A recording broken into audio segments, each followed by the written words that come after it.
Hello, everyone, and welcome to your house. Hi, I'm Jenny McNulty. This is the In-House Comedy Chat, more than a talk show. We are energizing your mind, body, and spirit.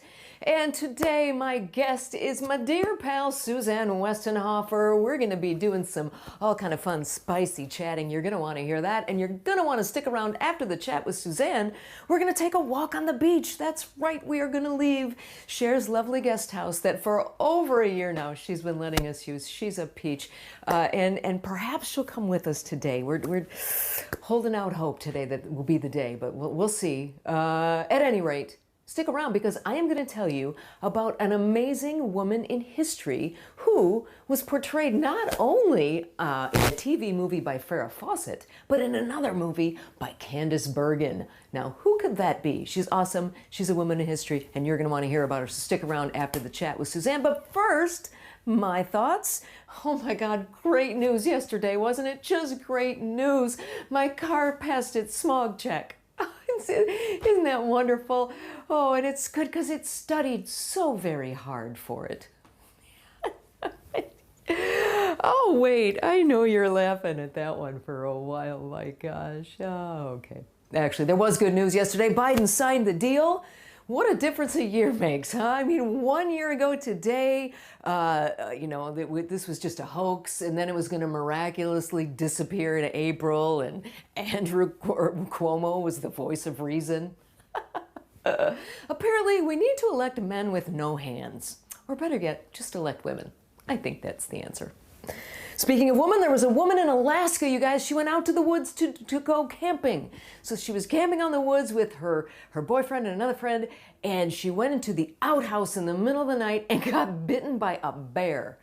Right, that's right. They went out there, she sat down, got bit, she jumped, she screamed. They went out, they looked at the flashlight. It was a bear in the outhouse. When they got up the next morning, the bear was gone. There were tracks everywhere, and there's no clue how Sarah Palin got in there.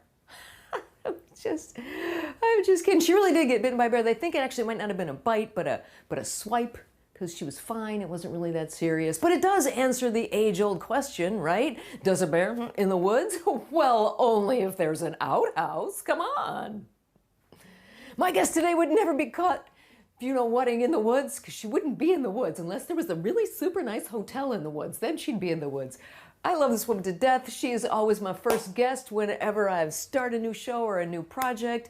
You guys already know her and love her from her many television appearances. She's been on Logo, of course. She's been on Showtime. She's been on HBO. She was on the Late Night with David Letterman, and she's got her own brand new show called The Suzanne Show, in which she has already interviewed Martina Navratilova and Mary Trump. She's got the Indigo Girls coming up. We're going to hear all about that. But first, here is a clip from that very historic and awesome performance on Late Night with David Letterman. Here's my good pal, Suzanne Westenhoefer. We just got back from being on an all-lesbian cruise.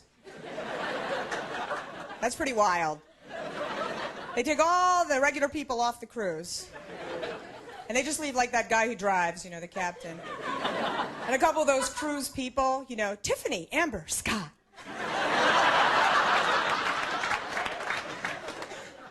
It's amazing. It's an all-lesbian cruise, and we're there for 7 days. But that cruise director, she never gets it. Never. Be like day 4, she's still going every morning. Bong, bong, bong. Good morning, ladies and gentlemen.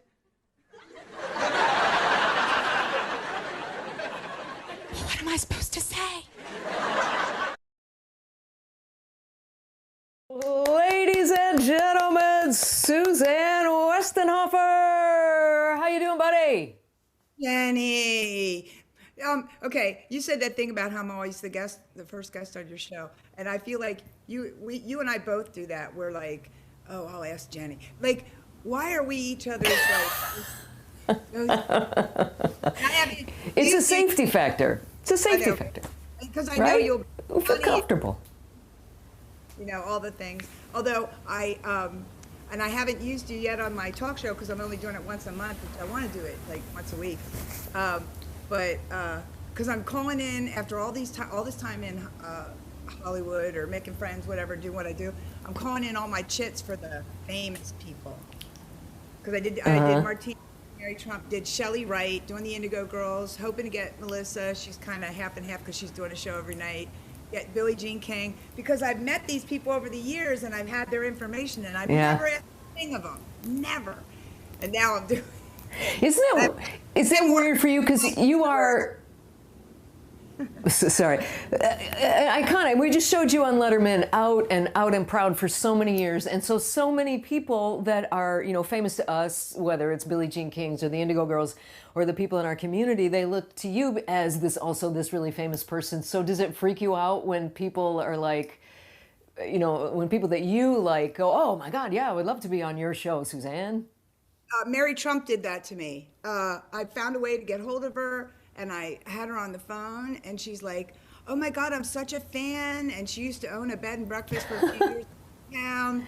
And she came to all my shows in P-Town. Like, she knew stuff and remembered jokes. And I'm all like, you're Mary Trump. Like, especially last month, right? She's, yeah. I don't think they know you. And Shelley Wright, the western country singer, who came out in 2010, I had forgotten, I called about her, and she's like, oh, I still have the email that you sent me and when I came out in 2010, and she literally was able to pull under her mirror there where she gets ready, that she had put it under her mirror for 10 years, you know, whatever. And I'm like, you cool. never think that people who are big or celebrities would know you. Well, yeah, but you are, Blanche. You are a big celebrity. And actually, I went back through all of your videos that you were posting, because, you know, you started this, same thing I did. We just started yapping because we can't help ourselves, yapping on Facebook, right? So I got one from April 6th. And you were giving people some information. You were, because everybody at the time, I think we got the clip there. Do we have that one, Sheila? Well, those things I was we just... got, yes, correct. So here is a clip of you giving your comments on Facebook. Oh. I can't deal with this. You're home all the time. You should write a book, and you should work out every day. You should lose weight. And, you know, everybody's got this whole sort of like lean into the coronavirus thing, like lean into the quarantine and do this, get this done, do this. Okay, no. This is my advice for you all for the rest of the day, for the rest of your life. Lean back. Lean back. Fuck lean in. Who is that woman? Is she insane? Lean back. Just lean back. And you know, if you'd like, and I'd really appreciate it, could you lean just a little to the left? That would be great. Sheila just said, I took your advice, baby. I leaned back. And Jenny, I forgot I said that. I know, that cracked me up because you're like, no, you lean back, everybody lean back. But wait a minute, I'm going to start a brand new talk show where I'm going to be interviewing them. You didn't lean back very long. I guess I didn't, yeah. But we also did not, oh my God, had we ever suspected it would be a year. We've been shut down for a year. I know, it's nuts. A year. Not like 11 months and we're pretending it's a year. Like literally a year. Wow. Yeah. Do you have any way to sum up what the year was? I mean, I would say fuckery.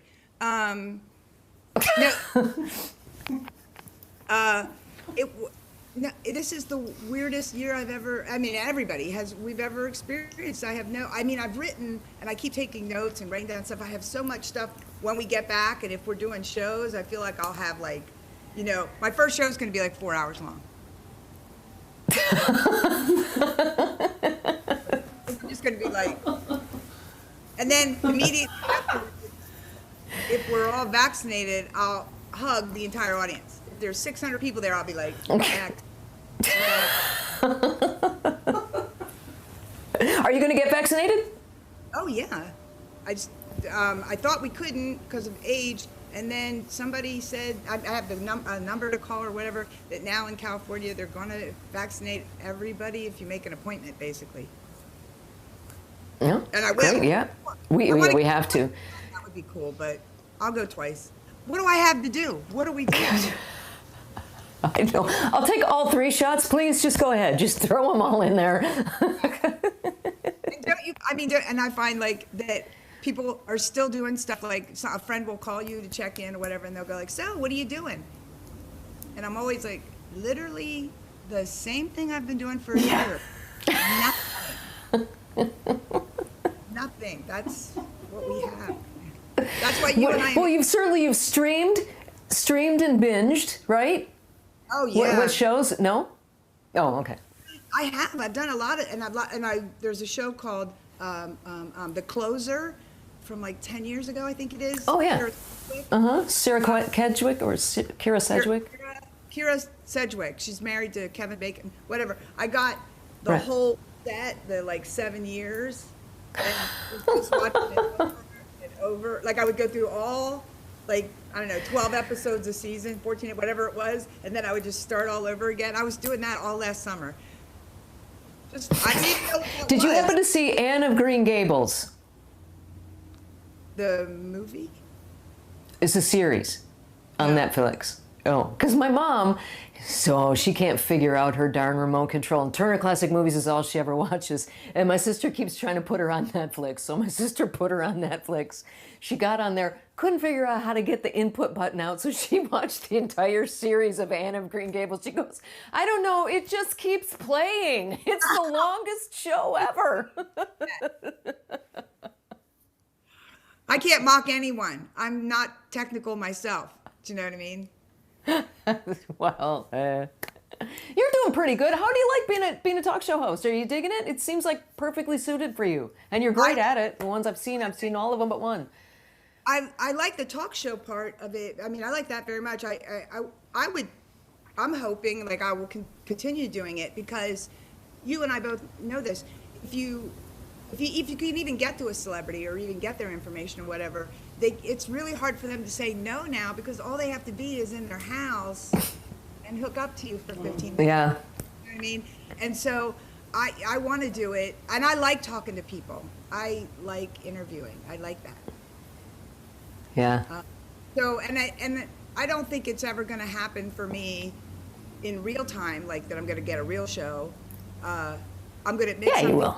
This means it's going to be out there in the world. And you probably sort of know this, but didn't think about it. At the end of the month, my birthday is March 31st, and it's the very worst birthday ever in the history of mankind because I'll be 60. Wow. That's not the very worst birthday. Not at all. The one you don't have would be the worst birthday. You're still here, right? Whatever. I wouldn't know enough to be up. But I don't think get a talk show is what I mean. I don't think I feel like in Hollywood they're not going to get some 60-year-old lesbian who's been doing stand-up for nearly 30 years, right? They're not going to come call in Well, I refuse to believe that as a 50-year-old lesbian stand-up comic trying to do a talk show. I refuse to believe that. There's room for everybody, and we're all getting old. All the boomers are up there now. They got to watch something. No, besides Anne of Green Gables over and over. Okay, so you're doing a talk show now. First of all, is there any question you wouldn't ask someone? Are you like a hard hitter? Would you? I won't ask anything that they don't want me to ask if it's a gotcha question. Yeah. I won't do that to somebody. I don't. What's the point? Yeah. Is that fine? I agree. I'm not a journalist. I'm not trying to get you know what I mean? I want them to be.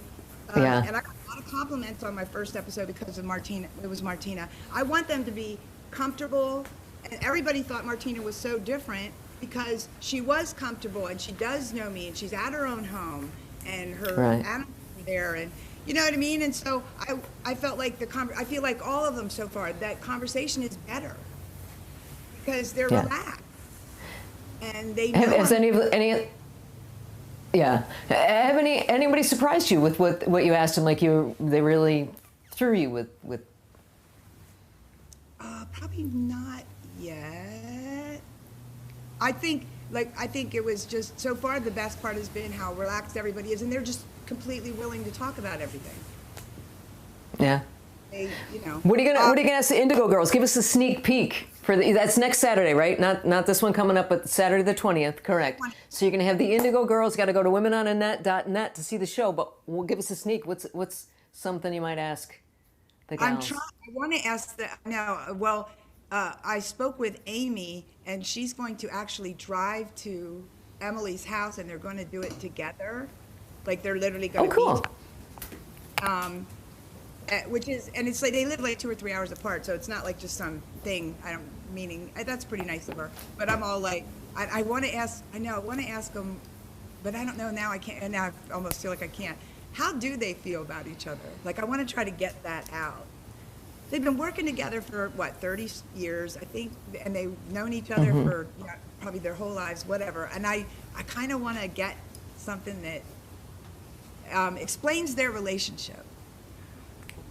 Like, who are they? That's great, and I think it's probably changed. Like any relationship, it's probably changed through times. You know, it's and the fact that they're still together, having both gone and done their own things, and then come back and work together. To as you know, I compare everything to sports because that's what I know and love. But it's like, you know, being on a team. Sometimes you just like that team play. You know what I mean? Sometimes you want to be out there, but sometimes you want your teammates around. You want to have. It's why I like doing improv. You know, when you have a really good scene, you can both go, "Wow, wasn't that a fun thing to do?" And it's just a different creative entity when you're doing it with someone because it's you're getting that feedback. You know, it's pretty cool. Well, I know for sure I'm going to ask them how they feel about being called the Indigo Girls because it's Indigo Girls. Like, that's not cool anymore. Plus, they're adults. You know what I mean? I wonder if I want to hear if they've gotten any crap about it or if they themselves have thought. And for years, I've called them the Indigos because I'm lazy, basically. I just want to hear.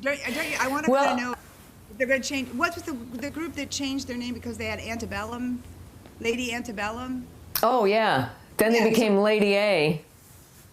Yeah, I just want to see if they're going to have if anything goes on for them or if it's gone on for them. I'm interested in that because it's one of the things I've thought of because we're being so weird and precious about language right now. We're way out. It's typical how, you know, whenever there's something that needs to change, we go way too far for a while. Right? Becomes politically correct or insane, whatever. And then it does come back, you know what I mean? And then change is made. But I want to see, like, because I know that you're not supposed to say girl, like you're not supposed to say girl. The indigo, non-binary, cis, something or other, I don't know. I like the indigos too. You lived in it. What are your thoughts on the whole Cuomo thing?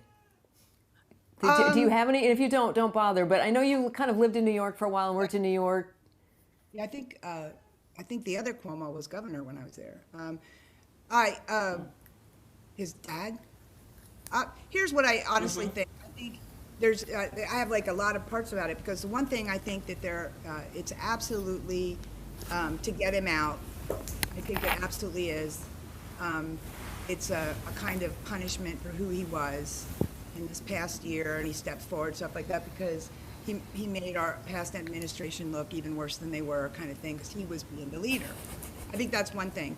The second thing I think about is that right now, the same with language, we're too precious about touching and what that means, and flirting.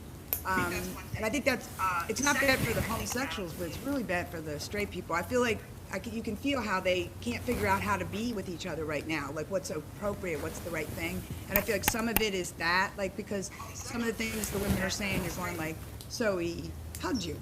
You know, that's how it feels. But then the other part of it that you feel is women need to be believed, they need to be listened to, and appropriate, which I suspect, I'm like 60% that he's probably inappropriate. I think so. 60% that he's probably what? Probably inappropriate. You know what I mean? Yeah. He just, like the Saturday Night Live did a line about that a couple weeks ago. It's kind of like, yeah, I could see that. It's sort of. The sense that he might. I just think it's funny that his brother says, oh, well, I can't comment on that because he's my brother. But a year ago, you were yapping all the time about your brother and all this stuff. Now, all of a sudden, ugh. Anyway. Oh, what could he say? There's nothing he can do that will be correct. It's because he's Yeah. not CNN, supposed to be a journalist, all those things. He'll never be able to say anything that's going to be supported by the majority of people. And that's where it does feel right now. I mean, it does feel like I'm a feminist, I'm a lesbian, like support women, support women, support women, believe women, so important. But in saying that, I'm also aware that apparently women can be dicks sometimes too, Yeah. And also and this is going to be a huge part of our culture, trying to figure this out. Jenny, if you and I go somewhere and we people respond to us in a physical way, like a normal way, what you might find as like, whoa, that was too much. I might be like, what was too much? It might be the exact same thing. Because we're going to... And we also come from a generation where we're sort of used to that. I mean, you and I have been in clubs where we have heard, if you were to go, the Me Too thing right now, every male comedian out there just about would be... I bartended, Jenny. I bartended for 10 years. Right. Yeah. Yeah. The way that was, and that was all through, that was like from 82 to 92, right? So, my gosh, the way we were to each other, just other servers and bartenders too. And that's what I'm saying. So things are changing, and that's probably all good, but you also have to be the kind of person who understands things are changing, not I said it, that's it, now it needs to change, and it didn't, so fuck you, kind of. That's what I don't like. That's what we gotta recognize, that men are, the message is out now, dudes. So Yeah. step it up, but you got to give people a chance to learn it and change too. Not a long time, obviously, right? Because it doesn't seem to be with Cuomo, and maybe I'm wrong. It hasn't been rape. It hasn't been a specific, an act like that where there's no you Right. need to learn, he didn't understand, right? You know what I mean? Right, yeah. A single guy, and he thought you were a single girl, and he's coming on to you because he thinks that you're gonna have sex with him or have a relationship or whatever. Isn't that how they do it? Like, I don't, you know what I mean? So like, we have to make adjustments to let men learn it. Yeah, exactly. In fact, one of our viewer comments, Karen, thank you for commenting. Karen said it's not really a male-female thing; it's a person thing, And it's just, I agree. Treating people with respect and with but it's definitely a different. And what was different okay? animal. What was okay in the 90s is not okay now. But you couldn't know that. What was okay 10 years ago? I was looking at stuff on YouTube, my old shows, because I was prepping for this show. I'm doing it in a couple hours, right? And they were asking me to do something I used to do about my cats that I don't even remember. And I very casually, in like 2 different ones, and it's different times, but it's like the late 90s, I very casually say faggot.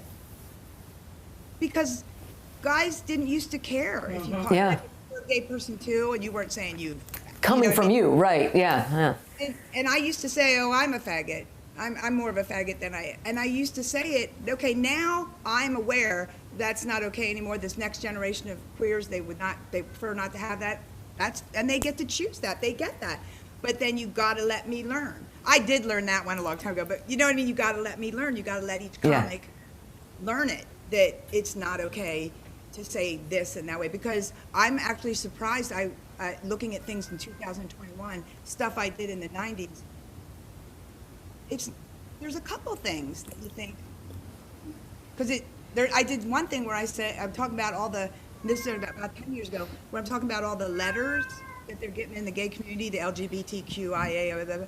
Oh, right, And I say very casually, and it gets like applause too, because I say, it's not an all lesbian audience or anything, and I say something like, and you know what, if you're an I, you don't get a letter. And then I say, and if you're an ally, you don't get a letter. You got to be in your own little group. I mean, like, and if you take it out and look at it from nowadays point of view, it would sound like I'm being really not very supportive. But as you know, and as I know, I am, of course, supportive of everybody. First of all, I'm a comic. I'm making a joke, but you know what I mean. Yeah. But I wouldn't talk about it that way now. We've learned. You know, I mean, we are growing and change. So you got to give people that chance to grow and change. Okay? No, wait. You came out a little bit later. I came out in 1981. How many years do you think I answered the question? No, I did not have a bad sexual experience with a guy. No. Right. It's true. People probably wouldn't ask that now of new gay women who are like in their 20s and their friends are in their 20s. I can't imagine that many 20-year-old guys are going, or 20-year-old girls are turning to them going, oh, is it because you had a bad, you know what I mean? Because they know, they learned, they grew, Yeah. they. I think with anything, it's never what you say, it's how you say it. It's never the actual word, it's the intent behind it. And you casually going, well, the crazy faggot did this is one thing versus throwing that barb there. Nonetheless, we should remove the word just because it does upset some people. And, you know, it's just, like you said, we're just going way overboard and we got to come back and balance. But we've got to just start listening to one another. That's what it all boils down to. We just don't listen anymore. Because I agree with you. Like, if you listen to what people are saying to you, most words won't bother you. The word. Yeah. I can't even think of one that would bother me specifically. Not one single word, my own personal self. Right. But the intention, even if they're saying you look beautiful, if you put the intention or the inflection behind it, that can be the worst thing you've heard. You know how, and everything is intention to me. Yeah. I think like everything. Yeah, I agree. I totally agree. Well, I hope you found some fantastic. So this show today coming up is at what, 5 o'clock? 5 o'clock Pacific Standard Time, 8 o'clock for the East Coast people. I'm doing live at, no, what do they call it? At Home at Olivia? Yeah, At Home with Olivia. Right, correct. At Home with Olivia. So you just go to Olivia's Facebook page and you will hear all her brilliance. Did you ever find your cat joke? Did I ever find what? Oh, no. Your cat joke. No, and it doesn't sound right anymore. I don't know. I have two really horrible things. Oh, and we lost Suzanne, y'all. Apparently, Suzanne left the meeting. All righty, well, it's okay. We were about to wrap things up anyway. I will have to call her back in person and thank her. With that abrupt ending to the show, we're going to go take a walk on the beach now. Are you guys ready? I'm going to go see if Cheryl will join us. You get your shoes on, and I'm going to show you that, you know what, sometimes when you're small, you just need the help of a good friend, and the two of you together can accomplish anything. Check it out. Ese lenguaje de amor es fácil y diferente. Nacional mexicano, contadas en su propia voz. Yo ingresé en 1992. Tengo un estilo propio. Yo soy así, no creo un estilo. Pues yo todavía sigo siendo de todo el corazón. Conocido por Jocelyn Juncal. Sin duda alguna estoy hablando de una historia reconocida por todos nosotros como la banda del recuerdo. Those two. All righty. Are you guys ready to take a walk? Come on, let's go. Let's get up out of your chair, get out of bed, get off the couch. It's time to get a little movement. It's time to do something for you. This is just for you. It's going to make you feel better. I promise. Get up. Come on, get up. Get out of your chair. You don't have to walk. I'm walking because it's easier. You could dance. You could do knee lifts if you want. That's fine too. You could do whatever you need to do, but get some movement into your body while I tell you about another amazing woman. In our salute to Women's History Month, I've been featuring amazing women, and this woman her name is Margaret Bourke White, and she was a photographer. She was born in 1904. She was the first female war correspondent. She was really incredible. I had never heard about her, so if you haven't heard about her, perhaps you will enjoy this as well. So check out a little amazing video. And while the video is playing, remember, it's best when you're walking. We're going to try to get the most out of this, right? Maybe walk a little faster while the video is playing. So until you see me again, keep it moving while you watch this awesome story. Check it out. She attended multiple universities, ultimately earning her degree from Cornell in 1927. Margaret then moved to Cleveland, Ohio, where she opened a commercial studio specializing in construction and industrial photography, fields that had been important to her engineer father. She was a woman who braved the dangers of industrial sites while masterfully manipulating the technology of the camera.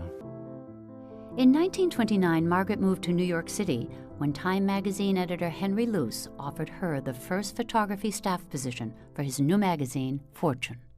She was hired to take photographs of the Chrysler Building, which was under construction. She went up on that with a large format camera, and she was up on the scaffolds with the construction workers. In 1930, Margaret went on assignment to Germany, and from there arranged travel to the Soviet Union, where she became the first Western photographer to photograph Soviet industrial sites. Margaret remained with Fortune until 1936, when Henry Luce invited her to join the staff of his new enterprise, Life magazine. She was the only woman among the 4 original photographers. Her first assignment was to photograph Fort Peck Dam. They put her picture of the dam on the front cover, and they gave her the first lead essay. Margaret's next photography assignment took her back to the Soviet Union, where she was the only foreign photographer who remained in Moscow when the first German bombs fell in 1941. She went to the embassy and went up on the roof where she was in some very real danger and photographed night after night, and she got the trajectory of the bombs that were falling. When the U.S. entered World War II, Margaret sought another overseas assignment. Her editors then arranged for her to be embedded with the U.S. Army Air Force. Margaret was the first female correspondent in the war, and she was the only woman, I believe, during the entire war who went on a bombing mission. At the end of the war, Margaret traveled through Germany with General Patton and was one of the first photojournalists to document the horrors of the concentration camps as they were liberated. She wrote about and photographed violence that erupted during the partition of India and Pakistan. She documented the mistreatment of blacks under apartheid in South Africa. In 1948, she interviewed and photographed Indian leader Mahatma Gandhi just a few hours before his assassination. I think that the willingness to put herself at risk also served to kind of help construct this notion of Margaret as the new American woman who would defy gender conventions at times while also playing up to them in order to get the job done. She was like any good photographer. Whatever it took, she did and found a way to do it. And she was fearless.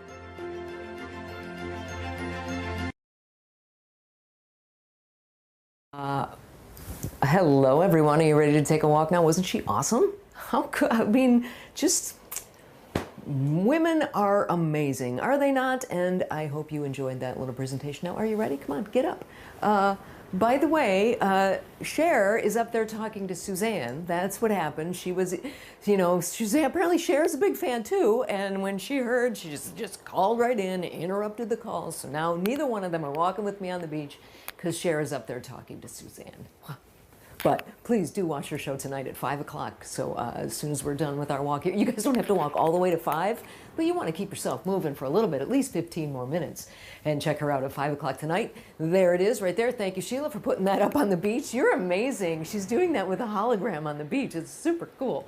Except it's over there, isn't it? Oh, no, it's gone now. I don't know where it is. Woo! All right, check her out tonight at 5 o'clock. Make sure you check out her show next week. Saturday the 20th, where she'll be interviewing the Indigos. Margaret Bork-White was an awesome photographer. Unfortunately, during her doing some photography during the Korean War, she realized she was starting to have symptoms of Parkinson's, which eventually led to her premature death a little while ago, but an inspiring story nonetheless. So I hope you guys have a wonderful weekend. I want to thank my fantastic guest and pal. It's always great to catch up with Suzanne Westenhoefer. I want to thank Sheila for directing and switching and making me look good over there. Of course, I want to thank you for watching and for walking along, because you are, right? Not too late to get up and start. Come on, you guys. Do this for you. You will feel so much better. Now don't sit down for the next 15 minutes. Keep walking. Walk a little quicker. You can do it. Have a great weekend. I'll see you Monday, 1 p.m. right here. Bye, guys.